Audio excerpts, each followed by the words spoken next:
अस्सलाम वालेकुम एवरीवन, आप सब कैसे हैं। उम्मीद है आप सब खैरियत से होंगे। तो फ्रेंड्स, आज जी मैं आपके लिए बहुत ही ज़बरदस्त सी रेमेडी लेके आई हूँ। जैसे कि आपको पता है कि समर्स आ चुकी हैं, तो गर्मियों में हमारी स्किन बहुत ही ज़्यादा डल हो जाती है और हमारी स्किन जो है ना बड़ी अजीब सी लग रही होती है। तो हम चाहते हैं कि कोई ऐसी रेमेडी हो कि फट से हम लगाएं और हमारी स्किन पे जो है ना बहुत ही अच्छा सा रिज़ल्ट आ जाए। तो बस फिर आज आपकी बहन आपको बहुत ही ज़बरदस्त सी रेमेडी बताने जा रही है। सबसे पहले जो है ना हमने लेना है बॉयल पोटैटो, यानी कि उबले हुए आलू ले लेने हैं। मैंने एक आलू लिया था और उसे बॉयल कर लिया था, इसे पील ऑफ करके मैंने मैश कर लिया है।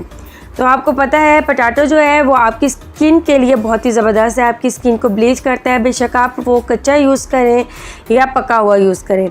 इसके बाद जी हमने एक अलग से बोल ले लेना है, इसमें तकरीबन 3 टेबलस्पून जितना जो है ना आपने ये बॉयल्ड पोटैटो ले लेना है।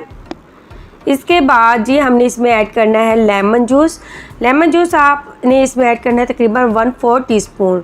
अब जिन सिस्टर की स्किन पे ये सूट नहीं करता तो वो क्या करें, तो वो यूज़ ना करें, लेकिन 1 से 2 ड्रॉप्स यूज़ कर लें तो वो बेस्ट हो जाएगा आपकी स्किन के लिए। ठीक है जी, 1/4 टीस्पून आपने इसमें ऐड करना है लेमन जूस। इसके बाद हमने इसमें ऐड करना है बहुत ही इंपॉर्टेंट इंग्रेडिएंट्स, इसमें ऐड करना है हनी। ठीक है, यानी कि शहद आपने इसमें ऐड कर देना है। शहद जो है आपकी स्किन को ब्लीच करता है, स्मूथ बनाता है आपकी स्किन को और आपकी स्किन पे एक फ्रेशनेस लेके आता है, स्किन शाइनी बनाता है। तो इसके बहुत ही अच्छे बेनिफिट हैं। अब आपने इसे अच्छे से मिक्स कर लेना है ताकि तमाम चीज़ें जो हमने इसमें ऐड की हैं वो अच्छे से मिक्स हो जाएं।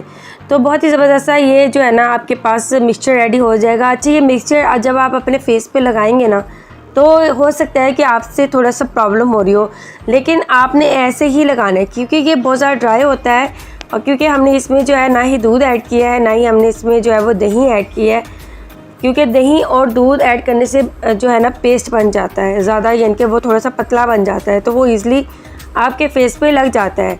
लेकिन हमने इसे ऐसे ही अपने फेस पे लगाना है। तो ये आप जिस तरीके से देख रहे हो कि मैं किस तरीके से लगा रही हूँ, सेम आपने यही स्टेप फॉलो करते हुए लगा लेना है और आपने 20 मिनट वेट करना है। 20 मिनट के बाद जी आपने वॉश करना है। वॉश करके भी मैं आपको दिखाऊंगी आपके सामने ही कि इसके कैसे रिज़ल्ट्स हैं। ठीक है जी, तो इस तरीके से आपने इसे अच्छे से लगा लेना है। फेस पे लगाएं, नेक पे लगाएं, हैंड एंड फीट पे लगाएं। तो जितनी भी आपकी स्किन टैन हो रही होगी ना तो इंशाल्लाह ताला वो सब की सब ठीक हो जाएगी और ऐसा रिमूव हो जाएगी। ठीक है जी, तो इसी तरीके से आपने 20 मिनट वेट करना है और उसके बाद जी आपने इसे वॉश कर लेना है। वॉश कैसे करना है ये भी मैं अभी आपको बताऊंगी। और इंशाल्लाह इससे ये है कि जिनके हैंड एंड फीट बहुत ज़्यादा ब्लैक होते हैं, नेकल्स ब्लैक होते हैं, तो उसके लिए ये बहुत ही अच्छा है। ठीक है जी, तो फ्रेंड्स आपने 20 मिनट के बाद जी आपने वॉश कर लेना है। इसे किस तरीके से वॉश करना है, इस तरीके से आपने मसाज करते हुए जो है ना इसे हल्का हल्का मसाज करके आपने उतारना है, रिमूव करना है। उसके बाद जी आपने इसे अच्छे से वॉश कर लेना है।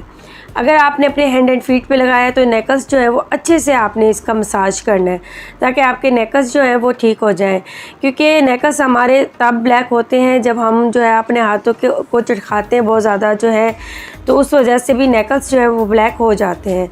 तो फ्रेंड्स आप देख सकते हो अल्हम्दुलिल्लाह माशाल्लाह बहुत अच्छे रिज़ल्ट हैं और आप वीक में 2 बार यूज़ करेंगे तो आपको इसके बहुत ही अच्छे रिज़ल्ट्स मिलेंगे। आप खुद देख सकते हो इंशाल्लाह इससे आपकी स्किन जो है वो शाइनी भी होगी, सॉफ्ट भी होगी, क्योंकि इसके मुझे बहुत अच्छे रिज़ल्ट्स मिले हैं। तो इंशाल्लाह मेरी नेक्स्ट वीडियो के लिए भी आपने मेरे चैनल को कर देना है सब्सक्राइब, लाइक एंड शेयर ज़रूर कीजिएगा। तो इंशाल्लाह ताला आपकी बहन ने आपके लिए बहुत ही अमेजिंग सी वीडियोस लेके आनी है, रेमेडीज़ लेके आनी है, क्योंकि समर्स आ रहे हैं तो समर्स में हम अपने हेयर एंड स्किन का किस तरीके से ख्याल रख सकते हैं, तो ये सभी रेमेडीज़ मैं आपके लिए लेके आने वाली हूँ। चलिए फ्रेंड्स, आप मुझे इजाज़त दें, दुआ में ज़रूर याद रखना। ओके, अल्लाह हाफिज़।